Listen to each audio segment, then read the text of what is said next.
Autoridades e empresários discutem incentivos fiscais e tributação diferenciada para a geração de energia a partir do carvão. A Comissão de Finanças estende para outros organismos prerrogativa de punir casas noturnas que desrespeitem normas de segurança. Falta de sintonia entre IBAMA e Ministério da Pesca prejudica pescadores artesanais no estado. E ainda as discussões sobre a extinção total do voto secreto no Poder Legislativo. Agora, no Notícias da Semana.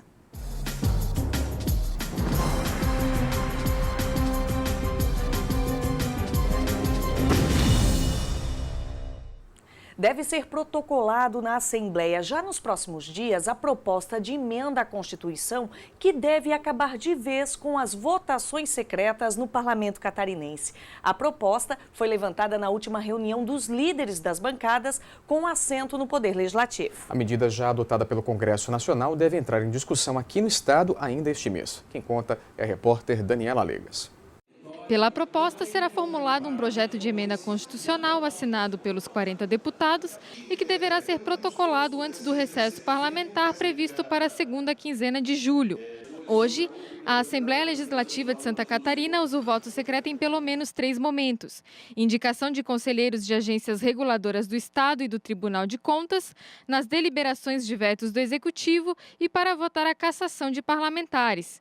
Se a PEC for aprovada, todas essas votações passarão a ser abertas. A votação de PEC tem um trâmite próprio, tem um rito próprio, né? Ele tem que ser seguido, até porque tem interstício entre votações, mas eu imagino que ainda durante o mês de agosto a gente consiga deliberar e não tenho dúvida, com 40 votos, a aprovação dessa matéria.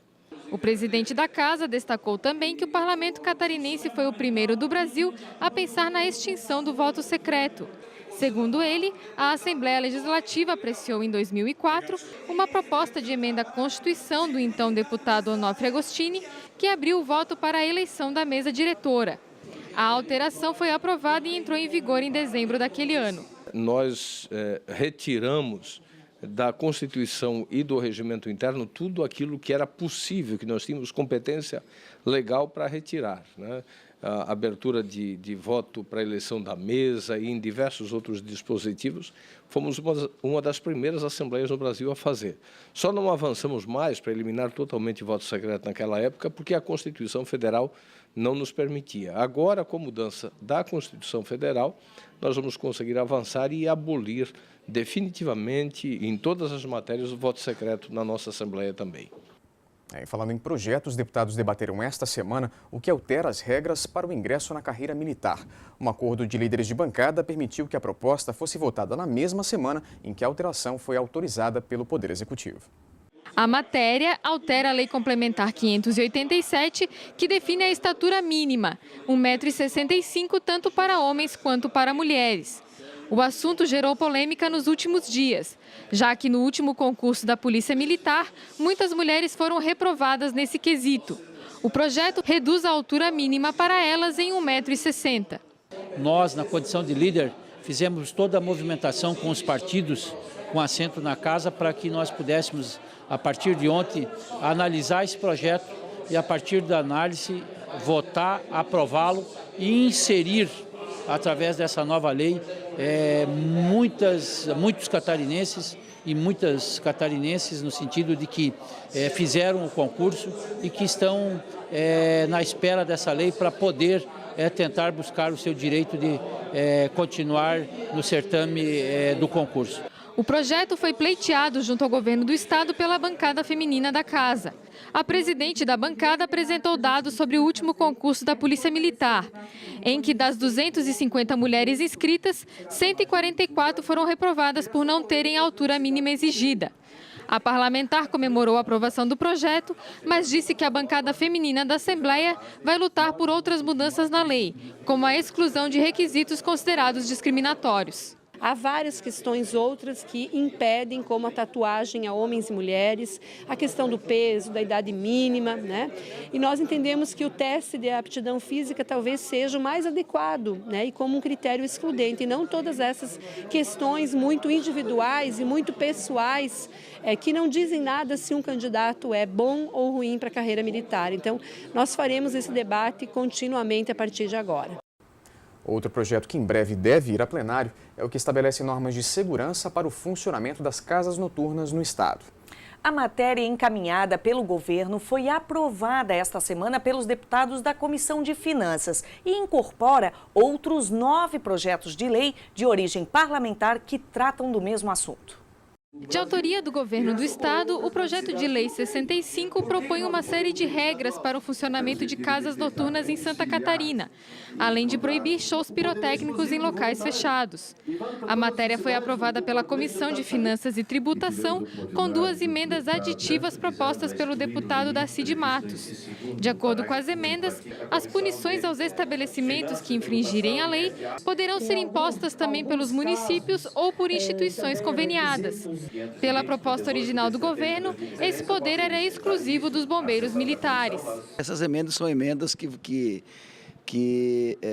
vão de encontro com a PEC que foi aprovada no ano passado, ou seja, garante o trabalho harmônico entre bombeiro militar e bombeiro voluntário, né? E dá a garantia, sobretudo, para que os bombeiros voluntários, nos municípios em que eles estão atuando, que eles continuem atuando, porque, a rigor, os municípios têm também o poder de polícia, né, que é garantido pela Constituição Federal. Já na Comissão de Pesca e Aquicultura, a discussão foi sobre as dificuldades enfrentadas pelos pescadores artesanais de Santa Catarina. A falta de sintonia entre IBAMA e Ministério da Pesca é apontada como um dos principais problemas do setor. Cerca de 45 mil pescadores artesanais atuam nos 500 quilômetros de costa catarinense. Os números são da Federação Catarinense dos Pescadores e mostram que eles respondem por cerca de 30% da produção catarinense de pescado. O problema é que a cada ano os pescadores veem as redes cada vez mais vazias. O crescimento do turismo litorâneo, a poluição e a pesca industrial têm sido algumas das causas para a queda na captura. Para piorar, as normas e portarias editadas pelos Ministérios do Meio Ambiente e da Aquicultura e Pesca não atendem às necessidades de cada região. O IBAMA, que cuidava da pesca antes no Ministério, eles centralizavam muito em Brasília e eles tiveram dificuldade. Eu estava em Brasília nessa época, quando foi criada o Ministério da Pesca, que antes era uma secretaria, eles tiveram dificuldade de largar o filé. Eles não queriam que a pesca saísse do IBAMA.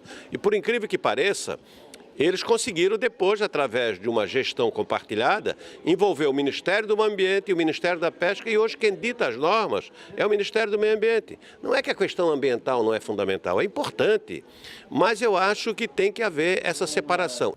Na audiência, o superintendente do Ministério de Pesca e Aquicultura no estado falou sobre a necessidade de um ordenamento do setor pesqueiro nacional. Segundo ele, é necessário definir com clareza o que e quando pescar. Ele também garantiu que o governo federal deve anunciar nos próximos dias uma campanha de combate à pesca ilegal. Tendo como foco a pesca de arrasto, que aqui no nosso estado vem na perspectiva de a gente programar operações de fiscalização justamente para combater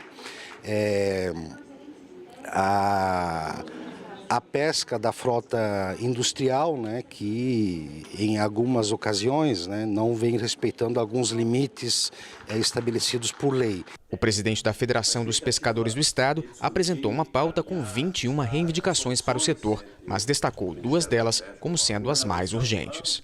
Nós estamos pedindo para que a pesca da tainha ela se inicie dia 1º, e para que também os órgãos liberem as boias para fazer a demarcação, porque simplesmente eles fazem as portarias e entreguem aos estados, e os estados não têm esse trabalho de limitar áreas ou de fazer com que aquela portaria seja cumprida pelos pescadores artesanais. Então é isso que nós estamos discutindo aqui. Com o 21 itens nós teremos esses 2 que é o mais importante no momento. A crítica dos pescadores artesanais é de fato que precisa também ter uma participação deles nas normas, porque, segundo eles, há equívocos nessa questão e pode sim se preservar o meio ambiente e produzir. Então nós vamos fazer várias ações com propostas, com sugestões para a gente ir melhorando todo o processo da produção, principalmente da pesca artesanal de Santa Catarina. E veja a seguir, Comissão de Prevenção e Combate às Drogas discute internação de dependentes químicos financiada pelo governo do estado. O Notícias volta em instantes.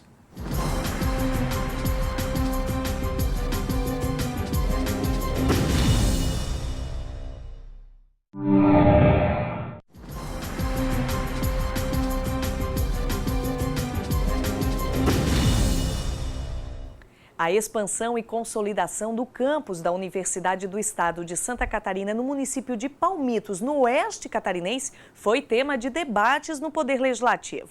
Na audiência promovida pela Comissão de Educação, foram debatidos, entre outros pontos, a ampliação do corpo docente e a possibilidade de oferecer novos cursos de formação profissional.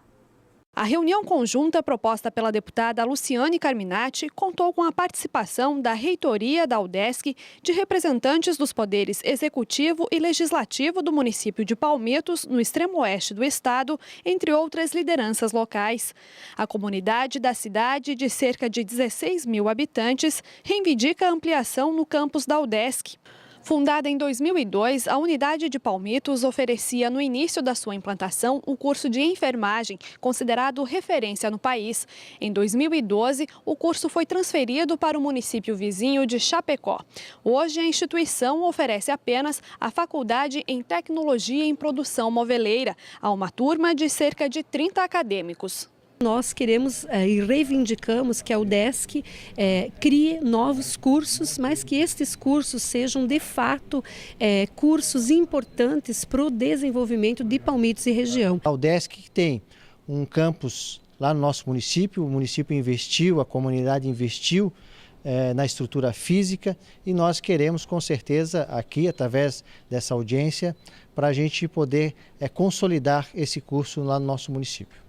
As dificuldades orçamentárias são o principal fator, de acordo com a reitoria da UDESC, para a ampliação do campus de Palmitos. Dentro de um processo de expansão que a universidade tem, ela tem que ler, tem que observar o seu orçamento, a economia do estado, que ano passado teve problemas sérios, mas que entendemos que a partir desse ano o panorama deve estar melhorando. Ao final da reunião, ficou estabelecido o prazo de 60 dias para que a instituição apresente uma proposta para a unidade de Palmitos. Nós vamos dar seguimento a um trabalho que visa definir que curso tem uma maior perenicidade dentro daquela região. Então a gente vai buscar definir isso e, obviamente, fazer os projetos para que não haja descontinuidade das atividades da UDESC na região. Com certeza absoluta, a reitoria da UDESC haverá dar essa solução, trazendo tranquilidade e apresentando um plano de expansão para que possamos voltar a ter uma UDESC cada vez mais presente lá no extremo oeste. A Comissão de Prevenção e Combate às Drogas realizou uma audiência pública em Itapema para debater, entre outros temas, a internação de dependentes químicos financiada pelo governo do estado. Os debates reuniram parlamentares e entidades ligadas ao setor com o objetivo de traçar um diagnóstico da situação das drogas no município. Autoridades, profissionais que trabalham no atendimento a dependentes químicos e famílias inteiras de Itapema participaram da audiência pública realizada no plenário da Câmara Municipal. O presidente da Comissão de Prevenção e Combate às Drogas, deputado Ismael dos Santos, fez uma palestra apresentando números que impressionam. Dos 6 milhões de habitantes de Santa Catarina, 700 mil são dependentes de álcool e 50 mil pessoas são usuárias de crack. E o pior, o álcool vem sendo substituído pelo crack. 75% dos usuários de drogas no estado têm menos de 30 anos. A estatística que mais anima o deputado foi apurada pela Universidade de São Paulo. Durante 12 anos, os pesquisadores acompanharam 107 usuários de crack. Deste total, 40% conseguiram superar o uso da droga com internação. Com base nesses dados, a Comissão de Prevenção e Combate às Drogas da Assembleia Legislativa vem percorrendo o estado em audiências públicas como esta, para defender o projeto de investimento pelo governo do estado no tratamento público de dependentes químicos. Ex-dependentes químicos falaram sobre a importância da internação. O diretor do Centro Terapêutico Vida, mantido pelo deputado em Blumenau, é um deles. Hoje, uma casa que possa acolher, na verdade, cuidar, vai tirar ele da rua. Então, de repente, uma comunidade terapêutica possa ser um subterfúgio para que possa dar um alento à família, a família possa ficar descansada e um encaminhamento que ele possa refletir no que ele está fazendo com a sua vida. Os vereadores que organizaram a audiência pública falaram da importância do evento para o município. No município de Itapema, hoje, nós não temos nenhum trabalho específico de combate a drogas. Então, essa palestra no dia de hoje trouxe muito a crescer para a nossa cidade e a gente precisa muito desse combate e desses trabalhos específicos dos legislativos municipais e também do estadual. O deputado explicou que Santa Catarina tem aproximadamente 150 comunidades terapêuticas e um total de 3.000 vagas. O governo deverá contratar 1/3 dessas vagas a R$ 1.000 por mês cada uma, sendo no máximo 10 vagas na mesma instituição. A verba já está prevista no orçamento. Fazer esta parceria com o terceiro setor é dar resposta em duas direções, em dois viés. Primeiro, a família, que não tem condições de manter o dependente químico numa comunidade terapêutica e terá essa parceria do governo do estado. Mas, em segundo lugar, vamos parar de enxugar gelo. Vamos dar uma resposta à questão da segurança, já que de cada 10 crimes, 7 envolvem o narcotráfico. É tirando esses jovens à rua que nós vamos dar, de fato, segurança ao cidadão catarinense. Já a Comissão de Segurança Pública esteve em Penha, no litoral norte do estado, para debater as principais demandas da região nesta área. A população lotou a associação do município para reivindicar mais segurança. Mais viaturas, mais policiais civis e militares e ações de prevenção no litoral norte. Estas foram algumas das reivindicações apresentadas pela comunidade de Penha e dos municípios vizinhos. A audiência, promovida pela Comissão de Segurança Pública da Assembleia Legislativa, foi uma solicitação da Câmara de Vereadores de Penha e a população participou em peso do debate. Cerca de 400 pessoas lotaram a associação do município durante o encontro. Por estar localizada no litoral norte do estado, a cidade de Penha, de cerca de 25.000 habitantes, tem muitas residências de veraneio, o que contribui para o alto índice de assaltos, roubos e furtos. De acordo com a Polícia Militar, a maior parte desses delitos está relacionada ao tráfico de drogas. É um problema a ser debatido, é um problema a ser combatido, eu acho, hoje, talvez o principal deles, tendo em vista que praticamente 90% das ocorrências policiais hoje estão ligadas ao consumo e tráfico de droga. A falta de efetivo de policiais militares foi um dos principais problemas apontados durante a audiência. Desde que a PM se instalou em Penha há 30 anos, o número de policiais continuou praticamente o mesmo para atender a população, que dobrou. Na Polícia Civil, a situação se repete. O efetivo também não aumentou nesse período. A realidade do efetivo da Polícia Civil nas cidades de Penha e Pissarras é de um efetivo diminuto.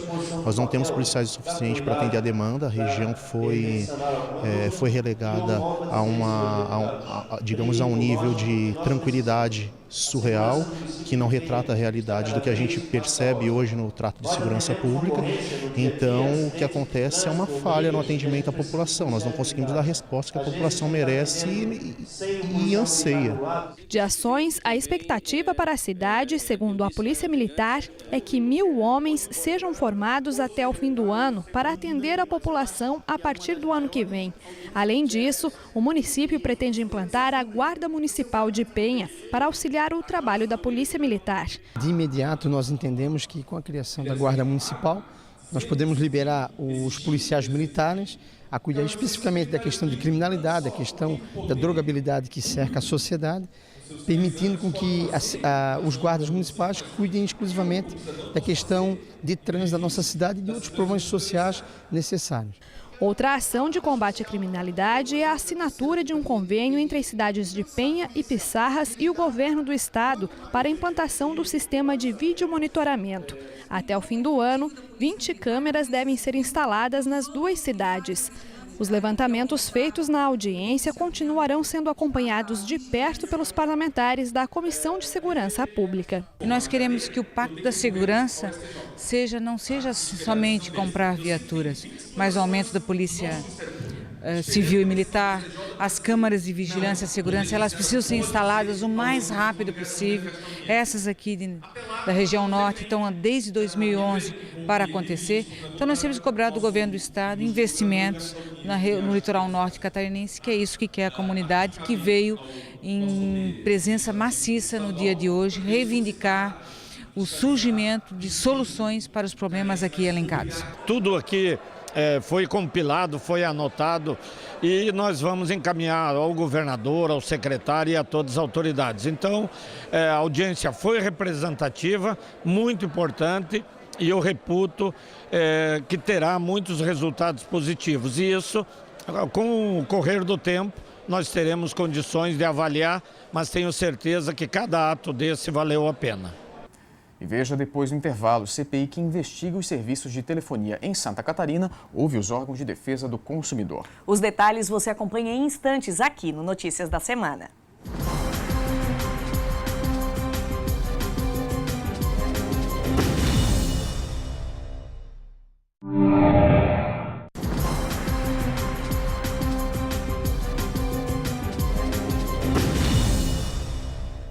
Parlamentares da CPI que investiga os serviços de telefonia no estado voltaram a se reunir esta semana. Desta vez, parlamentares ouviram uma versão dos órgãos de defesa do consumidor sobre o problema. Criada para investigar a prestação inadequada dos serviços no estado, a CPI da telefonia móvel recebeu representantes do PROCON estadual e também dos PROCONs municipais que atuam em Santa Catarina. Os representantes dos órgãos de defesa do consumidor falaram sobre as principais reclamações registradas pela população. Em Santa Catarina, 10% das reclamações são referentes à telefonia móvel. A maior reclamação são as cobranças indevidas, a questão dos planos, a questão da portabilidade. Sobre sinal, dificilmente o consumidor reclama. E mesmo assim, o sinal, quem tem que fiscalizar é a Anatel, porque isso depende de equipamentos e nós não dispomos desse equipamento para medir a qualidade do sinal. Em Chapecó, onde o PROCON municipal atende 2.000 pessoas por mês, 70% das reclamações são da área da telefonia. A gente sente uma grande dificuldade não só no perímetro urbano, mas no rural também. Até foi um dos meus questionamentos aqui, para que se melhore também a telefonia no interior, né? As pessoas precisam se comunicar como as pessoas no perímetro urbano. Então é muito importante que se melhore realmente a telefonia no estado de Santa Catarina. Esta foi a 7ª reunião da Comissão Parlamentar de Inquérito. O presidente da CPI da Telefonia Móvel, o deputado Silvio Drevig, avaliou o encontro. Posso afirmar que hoje nós tivemos esse grande avanço e com uma tendência muito forte para a Agência Nacional de Telecomunicações, que, no nosso entendimento, está sendo omissa na cobrança e no acompanhamento e na avaliação no que diz respeito ao complemento do serviço da telefonia móvel em Santa Catarina. Os incentivos fiscais e a tributação que incide sobre a geração de energia elétrica a partir do carvão mineral também foram debatidos esta semana em Santa Catarina. O assunto é uma das bandeiras da Assembleia e reuniu autoridades do setor na sede da Federação das Indústrias do Estado.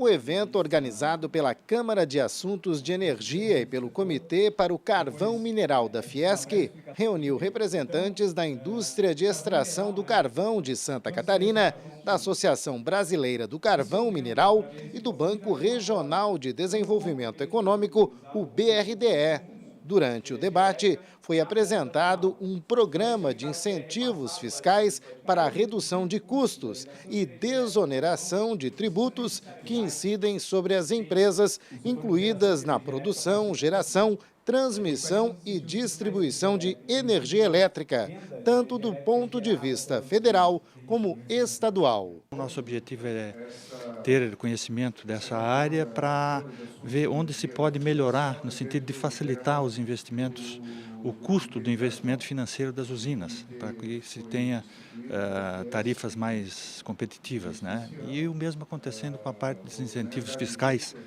que também precisamos ter alguns incentivos que são concedidos para outras fontes, tipo gás, por exemplo, que seria interessante que o carvão também tivesse uma isonomia de condições para também ficar mais competitivo.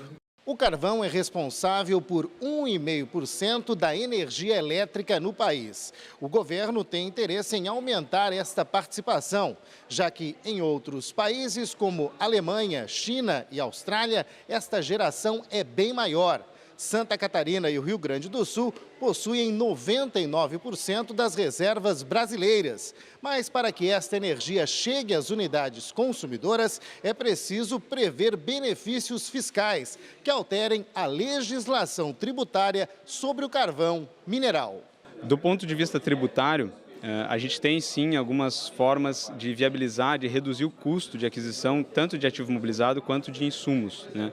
E é isso que a gente vai abordar aqui, é como abordar o poder público para fazer com que o poder público gere essas prerrogativas para que os custos passem a ser competitivos no mercado brasileiro.